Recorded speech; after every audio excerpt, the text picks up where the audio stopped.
I am going to add a memory to my sister's wedding book. In order to add a memory, all I need to do is go up here to the right hand side and click Add a Memory.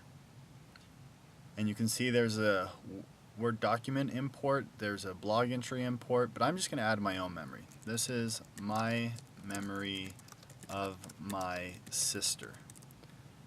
Then I'm going to put it in Memories with Jenny because it asked me for my chapter. And then I'm going to go ahead and put in a memory, and normally I would type that, but I already had it ready. And now when I'm done adding the memory, I go down to the bottom, I type my name, Jeffrey Harmon,